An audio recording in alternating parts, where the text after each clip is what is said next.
وآخر دعواهم أن الحمد لله رب العالمين۔ دعا کی شروط مختلف احادیث سے جو علماء نے مستنبط کی ہیں، بیان کی ہیں۔ سب سے پہلی شرط یہ، اگر آپ اپنی دعا قبول کروانا چاہتے ہیں، آپ کے اندر اخلاص ہو۔ اخلاص نہیں ہے اور آپ دعا کر رہے ہیں تو مت امید لگائیں کہ آپ کی دعا قبول ہوگی۔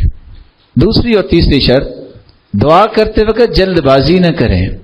جلد بازی کیا؟ یا اللہ میں دعا کر رہا ہوں، 9 بجے سے پہلے یہ کام میرا ہونا چاہیے۔ بھئی آپ کیا کہہ رہے ہیں؟ آپ کس سے کر رہے ہیں؟ اپنی خواہش کر رب کو پابند بنا رہے ہیں۔ یعنی دعا دیکھیے، 9 بجے سے پہلے میرا یہ کام ہونا چاہیے۔ اور بعض لوگ مستحیل دعا کرتے ہیں۔ یعنی اگر کوئی نوجوان منچلا اٹھے کہے یا اللہ میں بھی تو وقت توحید والا ہوں نا، تو جانتا ہے، یا اللہ ابھی عصر سے پہلے چاند کو یہاں ظاہر کر دے اور سونے کا بنا کے کر دے، ہو جائے گا؟ دعا اخلاص کے ساتھ کرتے کرتے انسانی دائرے کے اندر رہ کے جلد بازی سے نہیں، یقین سے دل لگا کے دعا کرے۔ حدیث کے الفاظ ہیں لا يزال يستجاب للعبد ما لم يدع باسم او قطيعة رحم ما لم يستعجل۔ اللہ دعا قبول کرتے ہیں اپنے بندوں کی، جب وہ جلد بازی کرتا ہے دعا قبول نہیں ہوتی۔ جب گناہ کی دعا کرتا ہے رد ہو جاتی ہے، جب رشتہ داروں کو توڑنے کی بات کرتا ہے دعا رد ہو جاتی ہے۔ تو شرطیں تو پوری نہیں ہوئی، دعا کیسے قبول ہو؟ یہ آپ گھر میں روب چلا سکتے ہیں کہ مجھے 9 بجے سے پہلے کھانا ملنا چاہیے، وہ بھی قسمت ہو تو اللہ تعالیٰ آپ کو روب کسی کو سہنے کی توفیق دے دے۔ آج کل وہ بھی دور ختم ہو گیا ہے، اس کے لیے بھی آپ کو آرڈر دیتے وقت سوچنا پڑے گا کہ 9 سے مراد اگلے ماہ کے 9 ہیں کہ اس ماہ کے ہیں۔ تو آپ رب کو اپنی خواہشوں پہ پابند بنا رہے ہیں، کیونکہ پرانے زمانے میں یہی انتظار ہوتا تھا کہ خامد آئے گا تو پھر کھانا ہم کھلائیں گے۔ آج انتظار ہوتا ہے وہ آئے گا اور کھانا لائے گا تو کھائیں گے۔ فرق آ گیا، تصور چینج ہو گیا ہے، برکتیں اسی لیے ختم ہو گئی۔ آج انسانیت کی قدر ختم کرنے کے لیے ایک کردار ہوٹلز نے بھی ادا کیا ہے۔ جس بندے کو پتہ ہے کہ گھر میں کھانا نہیں پکے گا، ٹھیک ہے ہوٹل میں کھا لوں گا، اس کے ذہن میں کتنی کو قدر رہے گی بیوی کی۔ جس کے پتہ ہو کہ میں نے اسی سے کھانا ہے، اس کو تھوڑا سا ٹالریٹ کرنا پڑے گا، وہ کول ڈاؤن رہے گا۔ نہیں بھائی 2 دن کا روزہ نہیں رکھنا جا سکتا، اس کو پتہ ہونا چاہیے۔ میرا اس کا مطلب قطع نہیں کہ آپ ہوٹلنگ نہ کریں، میرا مطلب صرف یہ ہے کہ خاندانوں کو توڑے نہیں۔ آپ جائیں، آپ کھا سکتے ہیں کھانا، لیکن ایک فرق دوسرا جو کسی کے ذہن میں نہیں ہوتا، مجھے میں پیش کرنے جا رہا ہوں۔ آپ کی بیوی تو آپ کے سامنے نماز پڑھتی ہے اور وضو کرتی ہے، آپ کو پتہ ہے جو کھانا پکانے والے ہیں وہ کتنے نمازی ہیں، وضو کرتے ہیں کہ نہیں کرتے، پتہ ہے آپ کو؟ لیکن اس میں غصہ کرنے والی بات نہیں، آپ تھوڑی سی گہرائی میں جائیں، آپ کو بہت کچھ ملے گا۔ آپ اپنی عظمت کے نشان کو مٹانے کی کوشش نہ کریں، عظمتوں کے نشان للہیت سے باقی رہتے ہیں، اس کو مٹانا نہیں چاہیے۔ چوتھی شرط، آپ کو دل جمی سے دعا کرنی چاہیے۔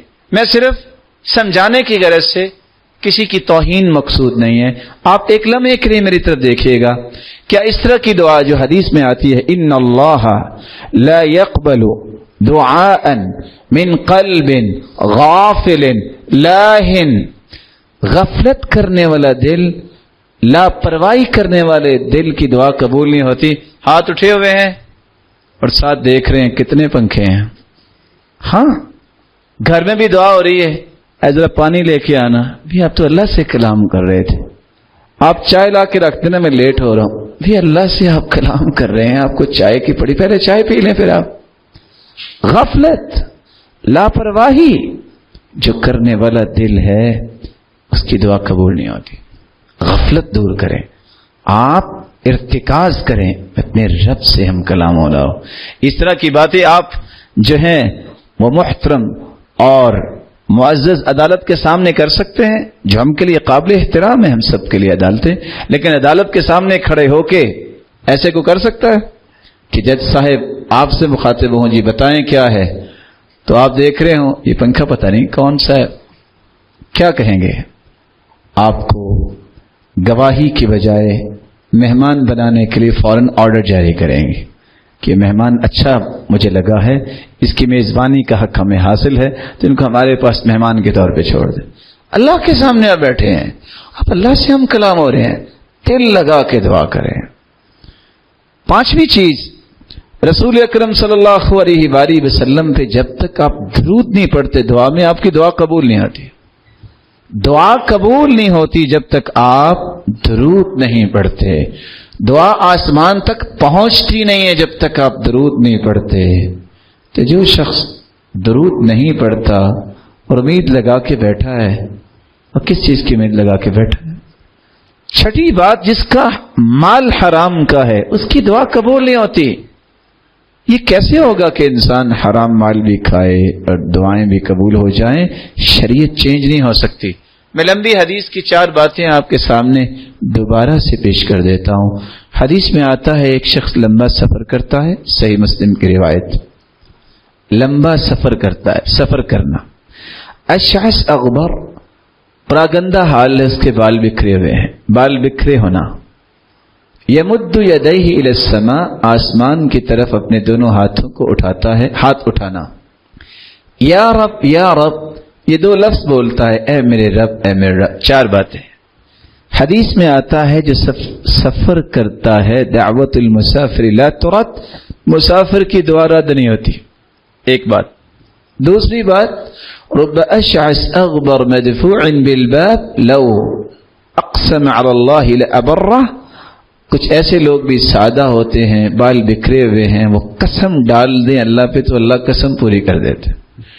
تیسری بات، ہاتھ اٹھانا، آپ نے ابھی حدیث سنی، بندہ جب ہاتھ اٹھاتا ہے تو اللہ خالی واپس نہیں لوٹاتا بلکہ معاف بھی کرتا ہے، بھر کے واپس کرتا۔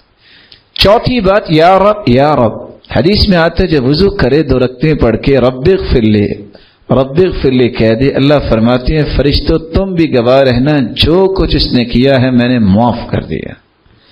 لیکن یہ شخص 4 کام کرتا ہے، لیکن 4 کام اور بھی اس نے کیے ہیں، مطعمہ حرام، اس کا کھانا حرام کا ہے، مشربہ حرام، اس کا پینا حرام کا ہے، ملبسہ حرام، اس کا لباس حرام کا ہے، وغذی بالحرام، اس کی غذا حرام کی ہے، فأنا یستجاب لذلک، اس کی دعا اللہ کیسے قبول کریں گے؟